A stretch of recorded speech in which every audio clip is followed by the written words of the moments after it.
Juneteenth, 2022.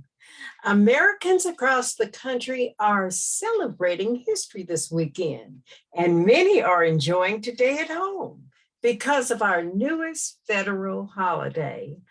I'm Addie Banks, and this is my report.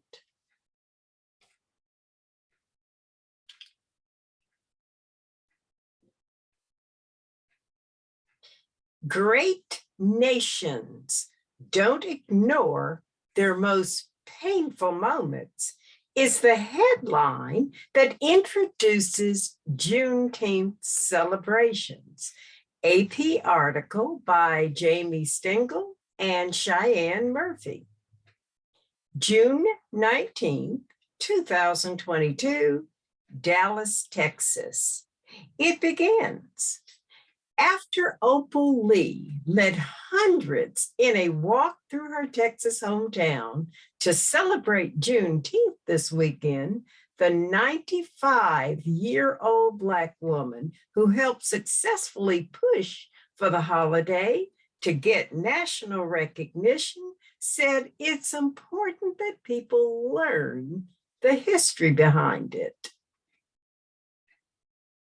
We need to know so people can heal from it and never let it happen again, said Lee, whose 2.5-mile walk through Fort Worth symbolizes the 2.5 years it took after President Abraham Lincoln's Emancipation Proclamation ended slavery in Southern states, including slaves in Texas. I will come back to this article, but first, I want to introduce Opal Lee.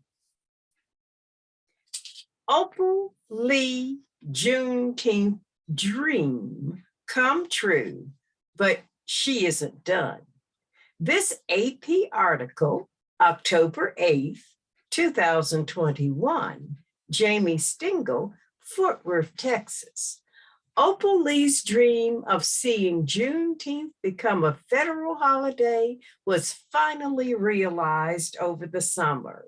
But the energetic woman who spent years rallying people to join her push for the day commemorating the end of slavery is hardly letting up on a lifetime of work, teaching, and helping others.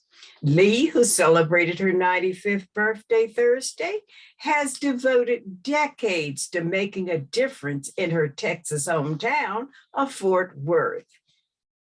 She then saw her legacy in recent years stretch far beyond the city as she worked to get national recognition for Juneteenth and stood beside President Joe Biden as he signed into law the bill making June 19th a federal holiday that commemorates when Union soldiers brought the news of freedom to enslaved Black people in Galveston, Texas, after the Civil War.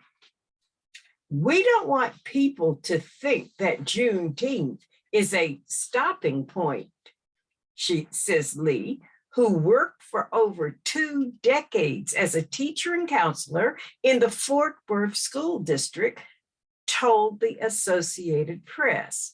It's a beginning, and we're going to address some of the disparities that we know exist.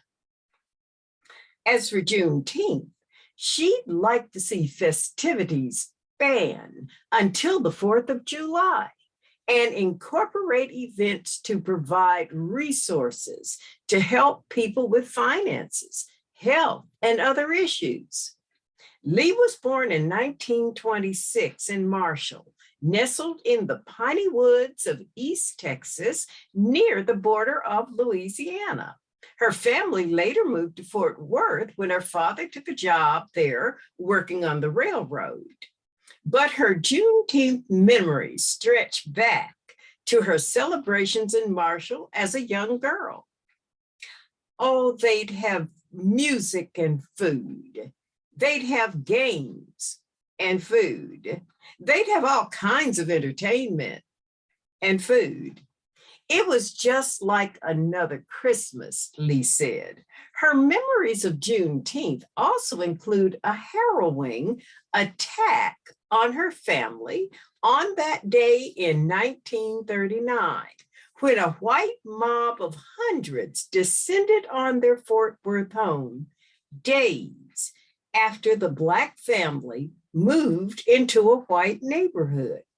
She, her parents, and two brothers all managed to escape, but her parents never talked about that day again. The mob smashed windows and furniture, according to newspaper reports from that time. We would have been good neighbors, but they didn't give us the chance to let them know how good we could have been, Lee said.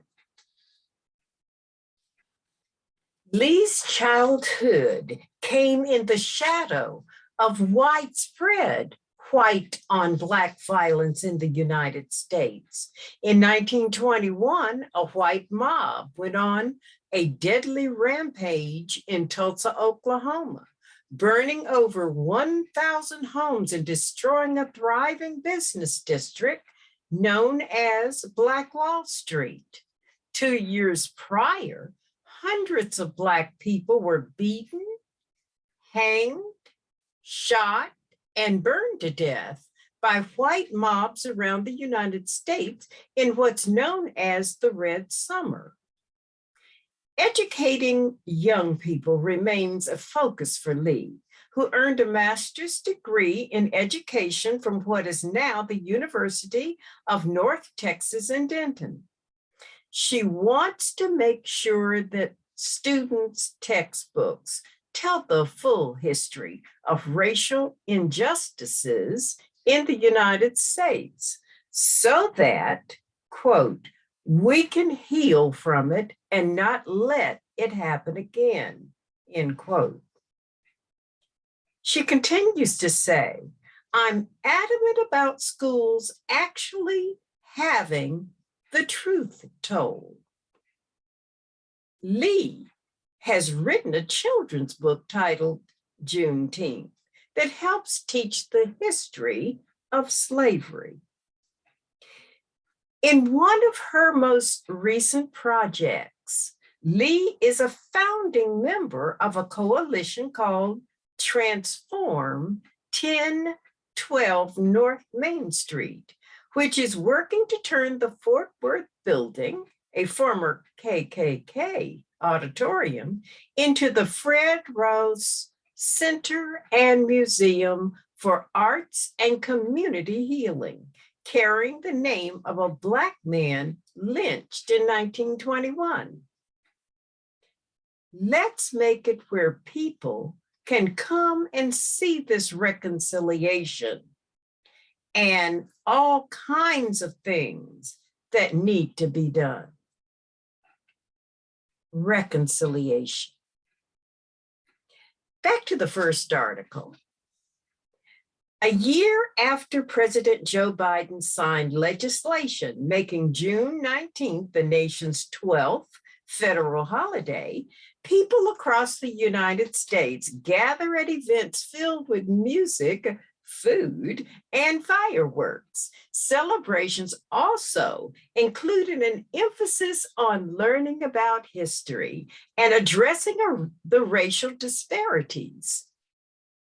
Many Black people celebrated the day just as they did before any formal recognition.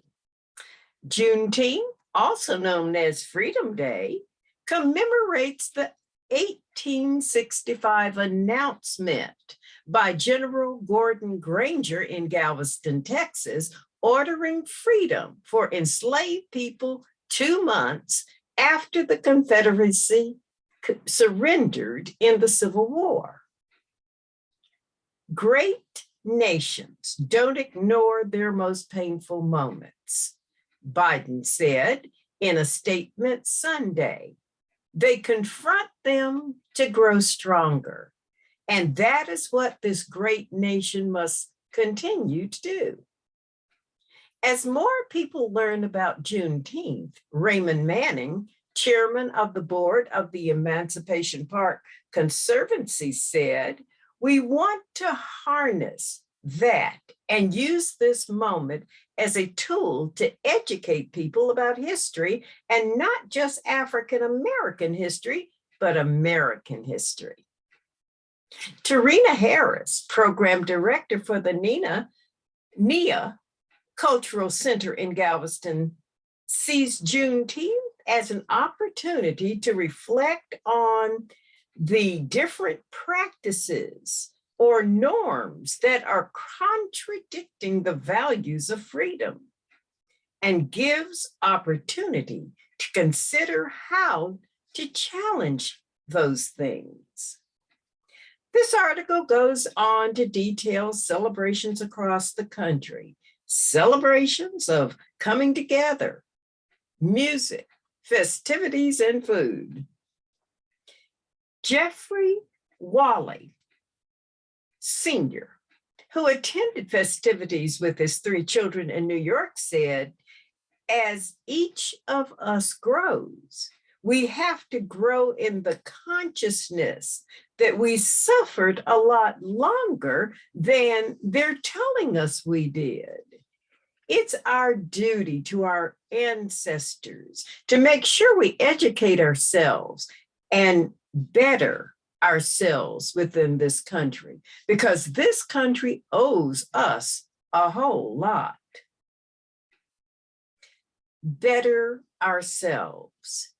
Keep that in mind as I turn to the comments. DW writes, "Frankly, this is a clear indication of how further divided we are, and that we are descending into several separate cultures. I never heard of Juneteenth until a few years ago, and now it's a federal holiday? Come on." C writes, "This new holiday has the feel of divisiveness. The leaders complaining about commercialization already gives it a feel of militarism and racism. This is going to be a mistake." J, "I'm all for removing the month of June from the calendar if these stories are going to be the headlines every June. The economy is tanking, and all the major networks and press are worried about the moment it is Juneteenth and LGBTQ and Trump." T, "Since when is it not talked about? That's all we hear 24/7. Time to move on." JI, "Nobody outside of Texas celebrated this event. It was celebrated locally in Texas since the 1860s and became a state holiday in 1980. But for 40 years, nobody even cared about this holiday outside of Texas. Then all of a sudden it becomes so important. This should just be lumped in with Black History Month." M, "We don't care. We had nothing to do with it. Get over it." C, "Father's Day is the most confusing day of the year for this culture of people." OJ, "Happy Father's Day to the 29% of responsible dads, married or not, that take care of their children." R, "Great nations move on. Weak people never do. Look at yourself and move on." Another wrote, "Serious question. Should we celebrate Juneteenth or MLK Day? I guess Juneteenth, since it's more all-encompassing. I'm all for lots of days off, but there has to be a limit with businesses. VT. I must have missed the stories about the job fairs and the march to the local library. D. People act as if we just ended slavery 10 years ago. B. I don't care about this holiday and never will. SG. White people could care less about Juneteenth. Just another made-up holiday by you know who. R. 100 years from now, I'm not going to be on this mortal coil. And my good guess would be that a vast majority of people reading this article won't be either. But I guarantee they'll be still talking about food deserts, racial discrimination, inequality, racial bias, inequity in education, and a host of other issues that they scream from the rooftops in 2022 America. Another wrote, although Juneteenth is a Black American holiday, I always thought federal holidays were for everybody in the country. Is Thanksgiving a Native American and white English Puritan holiday? L. To be fair to all people and do away with racial inequities, we must change the way we think. Instead of Black History Month, and now Juneteenth, we're celebrating one heritage. I would love to see Heritage Month, where children come together and talked about the heritage regardless of race, understand the Greeks, Irish, Jewish, English, German, Italian, Chinese, and Japanese, Blacks, Spanish, and all the others. Remove the word race and talk heritage and culture, which would include food, clothing, and other things associated from their country of origin. When we begin to understand each other better, we will be stronger. Finally, T writes, this is a day that they started to dominate the prison population. Congratulations.